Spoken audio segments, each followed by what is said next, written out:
উসমান গনি হত্যাকারী এই শয়তান শেরপুর জেলার নালতেবাড়ি দিয়ে হালুঘাট দিয়ে এই গুহা দিয়ে এইভাবে সে পালিয়ে গেছে। অবশ্যই আপনারা দেখবেন সে কীভাবে পালাইছে, কাঁটাতার বেড়া দিয়ে গুহা দিয়ে কী মিলে পালাই গেল, তার সহযোগিতা করলো কে, আজকে আমরা অবশ্যই ভিডিওর মাধ্যমে দেখাবো। এই যে পলাইছি আমি, কিন্তু যাইতেছি গে। বাংলাদেশের ভাইরা ভালো থাকেন, আমি কিন্তু পলাইছি। এই যে ভারতের সীমানা পার হইতেছে, কিন্তু খুব সাবধান।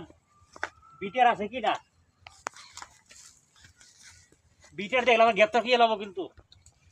এই যে ভারতের সীমানা, এই যে এইভাবে পলাইছে কিন্তু, এই যে উসমান গনি হত্যাকারী এইভাবে পলাইছে। এই যে ভারতের সীমানা পার হয়ে গেলাম, এই যে ভারতের সীমানা পার হয়ে গেলাম। এই যে আমাকে আর কেউ ধরতে পারবেন না, আমি কিন্তু ভারতের সীমানা পার হয়ে আসি পড়ছি। বাংলাদেশের বাইরে ভালো থাকবেন। এই যে ভারত চলে গেলাম গা, সীমানা দিয়ে কাঁটা পার হয়ে গেছি গে, আর চিন্তা নাই, ভালো থাকেন।